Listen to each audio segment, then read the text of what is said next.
Buenas tardes, queridos amigos del programa La Genealogía en el Ecuador. Nosotros siempre preocupados de llevarles a ustedes temas de interés en esta hermosa ciencia que nos acerca a nuestra historia, a nuestros antepasados. Hoy día tenemos una gratísima visita. Está con nosotros la señora María Mercedes Cordobés. Doña María Mercedes hace poco tiempo presentó un programa de investigación muy importante sobre la trascendencia de la familia Cordobés en Ecuador. Vamos a tener el agrado de escuchar a María Mercedes con este trabajo de investigación tan importante. Bienvenida, María Mercedes. Gracias, Marianita. Para mí es un honor estar aquí con ustedes y poder compartir este trabajo que lo hice hace un tiempo. Gracias. Sí, sigamos. Constituye para mí un privilegio y, por cierto, un altísimo honor el cumplir con el pedido que se me hizo tan bondadosamente cuando tuve el honor de ser incorporada a la SAG, conformado por ilustres historiadores, genealogistas, escritores y poetas que constituyen la gran reserva intelectual de mi patria. Cuando se me pidió que haga una reseña de la labor cumplida en beneficio de la patria por miembros de la familia Cordobés, iniciada en Quito en 1851, luego en Ambato y por fin en la ilustre cuna en que nací, Riobamba, la sultana de los Andes, que se recuesta con orgullo al pie del Chimborazo, la montaña de la hidalguía. La familia Cordobés arranca en la vida republicana de América Hispana en el Perú, Chile, Colombia y Ecuador. El apellido hace presencia en el Perú y Chile avanzada la época colonial, en la cual ilustres genealogistas hacen conocer el origen incaico a través de descendientes del Inca Rey Atahualpa, lo que constituye un altísimo honor en descender de orígenes gloriosos de nuestros ancestros. Migran a Chile y ahí encontramos un hecho de un gran heroísmo. Gregorio Cordobés gana sus galones de coronel en las tropas libertadoras de Chile, ese jirón de la patria chilena, La Serena, recoge sus glorias, sus sacrificios, heroísmo en que se juega su propia fortuna y constituye un honor inmortal en que su firma consta junto al libertador O'Higgins en la primera constituyente chilena. Muere con las armas en la mano en acción militar que constituye una verdadera gloria. La familia avanza hasta Popayán en Colombia, república en la cual sirve con acendrado patriotismo, ilustre e histórica actividad intelectual, destacándose para honor del apellido José María Cordobés Moure, diplomático, notable escritor, autor de Reminiscencias de Santa Fe de Bogotá. Además, es uno de los primeros embajadores que cumple una misión diplomática brillante en la joven República de Estados Unidos. Allí estudia la realidad americana y analiza el poder de las migraciones europeas y africanas que en función del tiempo constituirán la más poderosa fuerza republicana y democrática del mundo. Ahí escribe un ensayo profético y de un profundo conocimiento del aporte de la raza negra a Estados Unidos. Dos hermanos de José María, Miguel y Domingo Cordobés Moure, arriban a Ecuador para cumplir una tarea de orgulloso servicio familiar en el Ecuador. Miguel contrae matrimonio con doña Zoila Ricaurte, descendiente colateral de Antonio Ricaurte, hermano del héroe de San Mateo, ya que en casa de hacienda del libertador Simón Bolívar se inmola por su patria aplicando un mechero incandescente en que vuelan en pedazos del parque militar de las fuerzas libertarias, instantes en los cuales el libertador Simón Bolívar exclama: se ha sacrificado un héroe, ha destruido el parque, pero se ha salvado la patria. El tío del héroe de San Mateo, de ilustre apellido Ricaurte, Jorge Ricaurte Mauriz, llega al Ecuador en las gloriosas fuerzas de Sucre, combate en el Portete de Tarqui y se queda residiendo en Ecuador. Aquí constituye su hogar, casándose con una ilustre dama de Chunchi, de cuyo matrimonio nace en segunda generación doña Zoila Ricaurte Muñoz. Doña Zoila Ricaurte se casa con don Miguel Cordobés y tiene 3 hijos, Jorge, Augusto y Zoila. Quedando viuda, traslada su hogar al centro de nuestra patria. Domingo Cordobés Moure se educa en Inglaterra, en donde conoce y hace amistad fraterna con quienes al final de sus estudios viaja al Ecuador, con sus compañeros Holguín y Bueno. Domingo comprende la dolorosa y triste situación de su cuñada y contrae matrimonio con doña Zoila, dando ejemplo de solidaridad. Bueno queda residiendo en Quito y Holguín y Cordobés se trasladan a Ambato, que constituyen un ejemplo para los ilustres patriotas intelectuales e incansables trabajadores ambateños. Domingo Cordobés, con una visión extraordinaria, se pone al frente de la extracción de la corteza de la chinchona, de la cascarilla, que es la que produce la solución medicinal que salva a los ejércitos de combate que sufren los estragos del paludismo. La extracción la realiza en los inhóspitos y lejanos territorios de la provincia de Bolívar y a su vez le sirve de inicio a su fortuna económica. Se dice que personajes de Riobamba que no podían dar crédito y reconocer el mérito le calificaron a Domingo como el pastuso arriero. Trabajando con un esfuerzo extraordinario, hace su primer capital, con el cual compra la primera propiedad situada entre las provincias de Bolívar y Los Ríos, conocida como la famosa Hacienda Talagua.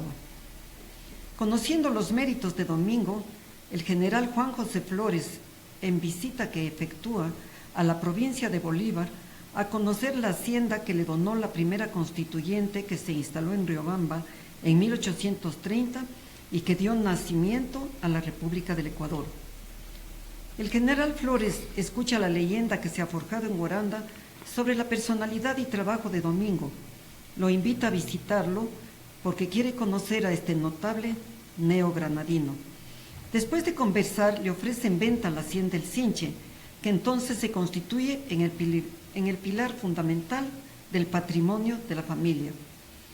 Domingo Cordobés trabaja activamente en El Sinche y Talagua y adquiere una propiedad muy hermosa en la ciudad de Ambato, llamada Miraflores, que la heredó el hijo del primer matrimonio de su hermano, Jorge Cordobés Ricaurte. Qué interesante, María Mercedes, toda esta investigación te tomó algún tiempo, ¿no? Sí, algún tiempo investigar esto, y bueno, tengo una gran fuente para saber de todo esto, que es mi padre, ¿no?, que es Fausto Cordobés Chiriboga, y él me ha ayudado mucho en toda esta investigación, y él desde luego ha actuado en mucho con sus familiares, entonces yo estaba un poco al tanto de todo esto.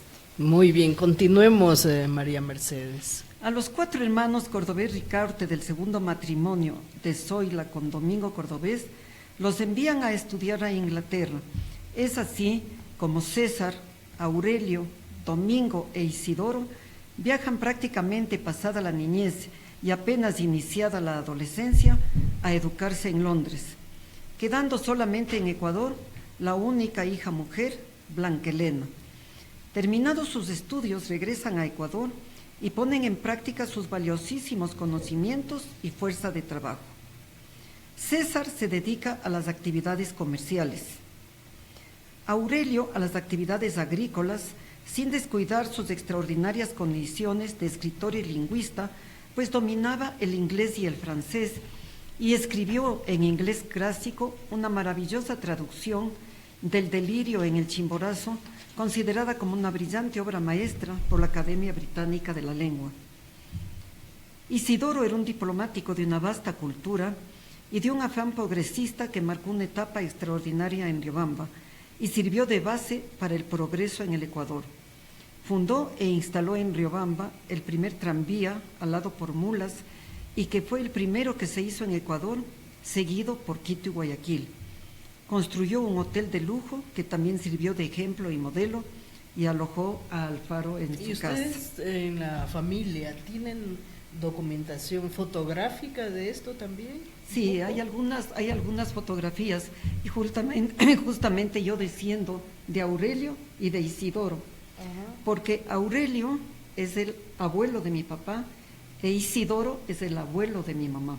Mira, qué coincidencia, sí, ¿no? ¿Sí? Entonces hay algunas fotografías y algunas constancias. Que las hemos de ver, porque tenemos interés. Sí, algún ratito las podemos eso, ver. Sí. Elegido por el pueblo de Riobamba a la presidencia del Consejo Municipal, estamos hablando de Isidoro, ¿no? Construyó la primera red de tubería de agua potable utilizando las vertientes de las purísimas aguas del sector de San Pablo. Simultáneamente construyó una red sanitaria instalando servicios sanitarios. Construyó una urbanización a la que le puso el nombre de su esposa, María Dávalos Paredes, hija del eximio militar y político ecuatoriano, el general Bernardo Dávalos León. En solemne acto cívico, bautizó la urbanización como Villa María y puso a disposición de la ciudadanía la primera cancha de tenis para uso de todos los moradores. Muy conocida la Villa María. Sí, Ambato, era claro. una de las primeras urbanizaciones de Riobamba. Sí. Isidoro, con su hijo mayor, José María Cordobés Dávalos, puso un banco en Riobamba con el nombre de Sociedad Bancaria de Chimborazo, que operó con mucho éxito bajo la dirección de José María y un distinguido cuerpo de jóvenes de la ciudad. La crisis de los años 20 hizo estragos en el banco, con lo que se vio obligado a la quiebra. Ahí Isidoro tuvo un gesto de un gran señor, pues para salvar el honor y apellido familiar, liquidó todos sus negocios, quedando en situación crítica. Todos estos acontecimientos minaron su salud, muriendo cuando todavía podía dar mucho a su ciudad y a su patria. Los 4 hermanos Cordobés Ricaurte conformaron una sociedad de negocios denominada Cordobés Hermanos y se dedicaron a poner en práctica sus conocimientos aprendidos en Inglaterra. Adquirieron una selva tropical y bautizaron al predio con el nombre de Las Mercedes, transportando sus productos por medio del río Ventanas, construyendo paralelamente al río 2 caminos de acceso desde el centro de la propiedad hacia los campos. Se ingeniaron un procedimiento construyendo barcazas y mediante el empleo de mulas por un lado del río transportaban los productos, haciendo que los mulares halen las barcazas en el río de ida y vuelta. Construyeron una casa que fue lo más notable que se construyó en este tiempo como vivienda y centro de actividades. Todo esto coincide con la época en que se llamó la pepa de oro al cacao, que originó enormes fortunas que desaparecieron violentamente con la aparición de la plaga denominada escoba de brujas. Un descendiente de Jorge Cordobés Ricaurte, Carlos Cordobés Borja, a su regreso de sus estudios de ingeniería, instaló una de las primeras fábricas textiles conocidas con el nombre del Prado. Carlos también fue el primer ecuatoriano pionero en el hecho de instalar la primera radiodifusora, también conocida como Radio El Prado. Hay hechos singulares que valen la pena mencionar. Carlos enviaba a que en su carro Packard transporten de Quito a Riobamba a inmortales artistas y difundían sus canciones a través de las ondas de su radio. Artistas como Carlota Jaramillo o el dúo hermano Zuquillas y Araujo Chiriboga. A su vez, el hermano de Carlos, Luis, fue el primer presidente de la Federación Deportiva de Riobamba, que organizó la primera Olimpiada efectuada en el Ecuador alrededor del año 25. Luis fue padre de Diego Cordobés Segers, es candidato a la vicepresidencia de la República y prominente miembro de carrera de la ONU y canciller de la República. Siguiendo la tradición de servicio a la patria, en las siguientes generaciones ha habido miembros de la familia que se han destacado en la política. Un nieto de César Cordobés Ricaurte, Sixto Durán Ballén Cordobés, fue ministro de Obras Públicas en el gobierno de Camilo Ponce, luego fue alcalde de Quito y presidente de la República. Un hijo de Aurelio Cordobés Ricaurte y de la dama quiteña Roselena Chiriboga Dávalos, Aurelio Cordobés Chiriboga, que él ya es mi abuelo. Ah, ya es tu abuelo. Aurelio Cordobés Chiriboga. ¿A tu abuelo? Sí. Mi abuelo murió. Los Cordobés tienen una larga vida, gracias a Dios. Mi abuelo murió pasados los 90 años, sí, murió hace pocos años, un hombre muy importante, un hombre físicamente, no por ser su nieta, pero realmente un hombre muy bien puesto, muy guapo, un intelectual y de una educación exquisita, un gran caballista, nos enseñó mucho el amor por la naturaleza, por los animales, y era de una cultura exquisita. Los primeros versos que yo aprendí fueron enseñados por mi abuelo Aurelio y mi abuela Lucía, que le llamábamos Luchita, que era Lucía Chiriboga, ¿no? Un hijo de Aurelio Cordovés Ricaurte y de la dama quiteña Roselena Chiriboga Dávalos, Aurelio Cordovés Chiriboga fue un notable intelectual, político y extraordinario agricultor y ganadero. Fue presidente del Centro Agrícola de Riobamba por 2 ocasiones, fue gobernador de Chimborazo y ministro de gobierno en la presidencia del doctor José María Velasco Ibarra. Aurelio ha sido reconocido como uno de los más grandes caballistas que ha producido el Ecuador. Nieto de Aurelio Cordovés Ricaurte e hijo de Aurelio Cordovés Chiriboga, Fausto desde muy joven se inició en la vida política, siendo por 2 ocasiones diputado por la provincia de Chimborazo, alcalde de Riobamba, ministro del Tesoro en el gobierno de Camilo Ponce, presidente de la Junta de Planificación Económica por 2 ocasiones, ministro de Agricultura en el gobierno del presidente José María Velasco Ibarra, ministro de Defensa Nacional en el gobierno de Clemente Yerobe, ministro de Energía y embajador ante la Santa Sede. En el campo comercial se destacó mucho Luis Alberto Cordovés Caicedo, manteniendo por muchos años sus almacenes L.A. Cordovés en Quito y en Guayaquil. Y en el campo empresarial se destaca Gonzalo Chiriboga Cordovés como un prominente empresario. Bueno, caramba, es un resumen muy estudiado de la familia Cordovés. María Mercedes, quisiera que nos converses sobre tu padre, sobre Fausto Cordovés Chiriboga.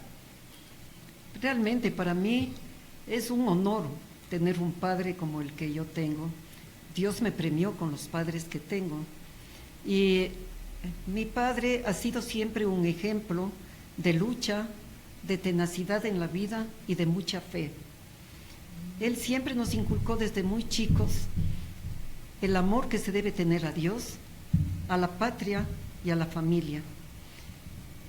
Siempre oímos en la casa hablar mucho de su patriotismo, que fue una vivencia diaria la que teníamos, siempre por ese amor a su patria y querer sacar adelante su país. Hasta el día de ahora, que con sus 92 años, todavía él sigue hablando de política, dando sus opiniones y ayudando a las personas que le llaman para pedirle algún consejo. Oye, a muy temprana edad, don Fausto Cordovés contrajo matrimonio. Sí, así es. Mi madre se llama María Mercedes Dávalos Cordovés. Justamente ella es nieta de Isidoro Cordovés, que yo creo que de los Cordovés Ricaurte, sin desmerecer desde luego a mis otros tíos bisabuelos, lo más notable han sido mi abuelo Aurelio y mi abuelo Isidoro. Él fue un personaje en Riobamba que es el que desarrolló mucho, todo lo que pudo con sus conocimientos adquiridos en Inglaterra, pusieron en práctica en Riobamba, y de ahí en adelante realmente la ciudad tuvo una gran partida, ¿no? Oye, ¿y ustedes cuántos hermanos son? Bueno, nosotros somos 11 hermanos. Caramba. 9 hermanos varones y 2 mujeres. Ajá. Yo nací en Riobamba, mi padre era alcalde de Riobamba cuando venimos acá a Quito, que fue nombrado ministro del Tesoro por Camilo Ponce. Ahí venimos a vivir acá en Quito y nos quedamos, y mis últimos 6 hermanos ya nacieron aquí en Quito, los 5 primeros somos riobambeños. Y hablando ya de los tiempos de los años 60, en fin, tú tuviste la oportunidad de estar en alguna ocasión con el doctor José María Velasco Ibarra. Sí, sí, gracias a mi padre yo he podido conocer a grandes personajes nacionales e internacionales, porque, por ejemplo, a Camilo Ponce, yo le conocí, ahí fue a la casa nuestra algunas veces, y A la un casa señor, aquí en Quito. a la casa aquí en Quito, Aquí cuando en ya Quito. vivíamos aquí en ¿Por qué Quito. sector vivían? En la Mariscal. Ya. Nosotros vivíamos en la Mariscal y vivíamos muy cerca de la casa de Camilo Ponce, Claro. que en esa época, cuando mi padre era ministro, estaban arreglando el Palacio de Gobierno de Carondelet, Ya. y la casa presidencial era en la casa de Camilo Ponce. Yo tenía amistad con sus hijas menores. En la casa, calle de atrás, En la del 10 calle de agosto, atrás, ¿no? sí. Sí. Entonces yo tuve oportunidad de conocer esa casa y de estar Sí. ahí y tratarle y conocerle a él. También le conocí al doctor Velasco Ibarra, porque en esa época iban a proponer los ministerios personalmente y Velasco Ibarra fue a proponerle el ministerio a mi papá en la casa. Entonces para nosotros fue un acontecimiento ver llegar un personaje así a la casa ¿Para qué nuestra. presidencia fue? Él fue para proponerle el Ministerio de Agricultura. ¿En qué año? ¿Te acuerdas? Ya tú? no me acuerdo en qué ¿O año. qué presidencia de Velasco Ibarra? Tal vez la tercera La sería. tercera, Yo creo que tal vez la tercera. posiblemente, sí. Éramos chicos todavía. Yo era chica, debo haber tenido unos 12, Bueno, ¿y 13 cómo te años. impresionó Velasco Ibarra? Yo me quedé paralizada viéndole. Era un personaje y a su vez era una persona tan educada, una persona tan culta, que siendo nosotros chicos nos tomó tan en cuenta y conversó unos minutos con nosotros en el momento que salía, porque lógicamente salimos a verle todos el rato que salía de la casa, ¿no? Y he conocido también, le conocí a Clemente Yerobi, una persona extraordinaria, Así que, una persona extraordinaria, le conocí también a él. Realmente conocí muchos políticos en la casa, porque mi papá tenía una actividad política todo el tiempo, permanente, y había muchas reuniones en la casa, había muchas visitas en la casa. Mi madre siempre fue la persona que le empujó a mi padre toda la vida. Yo no sé quién era más político, si él o ella. Entonces, sí, ¿no? Ella siempre estuvo al lado. Igual en la campaña cuando tuvo de candidato a la presidencia Gonzalo Cordero, también las reuniones eran en la casa, se reunían ahí para salir a la campaña. oye, de convicción liberal desde el principio, ¿no? Siempre fue esa su posición. Sí, él siempre fue, digamos, de un liberal, pero central, o sea, él era un hombre de mucha humanidad. Él ha tenido siempre mucho humanismo, ¿no? Él se ha preocupado mucho por la gente pobre. Siempre él se preocupaba mucho por las personas de escasos recursos, de ayudar, o sea, siempre se preocupó mucho y eso nos inculcó a nosotros siempre, ¿no? Él estuvo algunas veces de embajador en el Vaticano.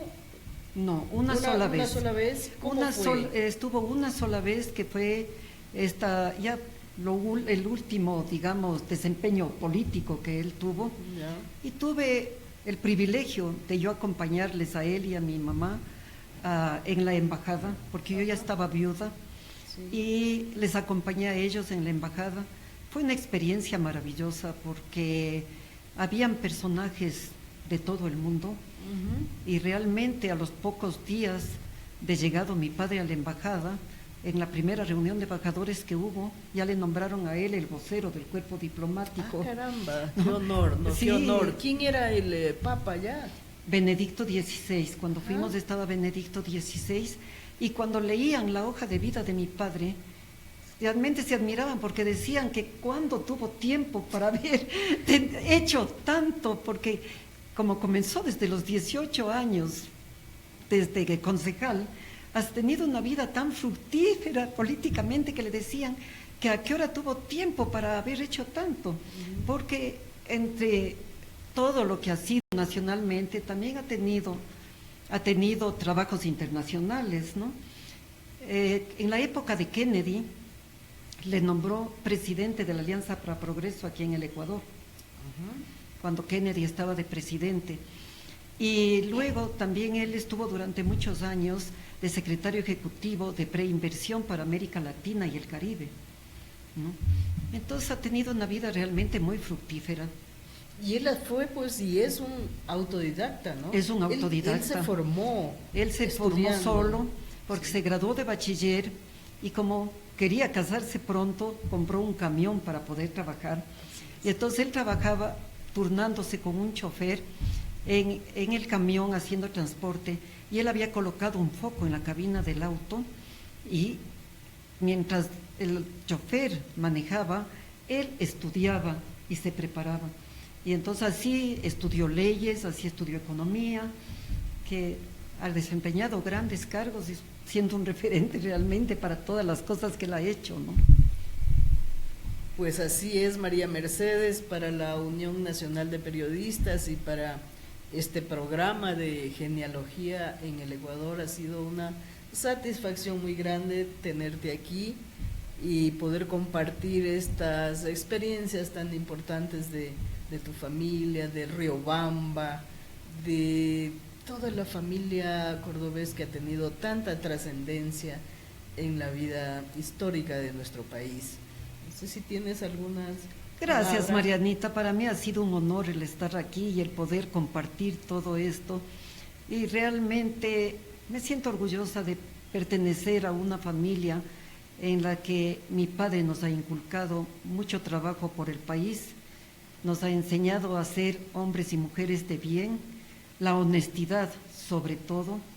Él nos ha dado su ejemplo, ¿no? Y con eso yo creo que tenemos una vida abierta para mis hijos, para mis nietos, con el honor de saber que tenemos un antecesor como mi padre.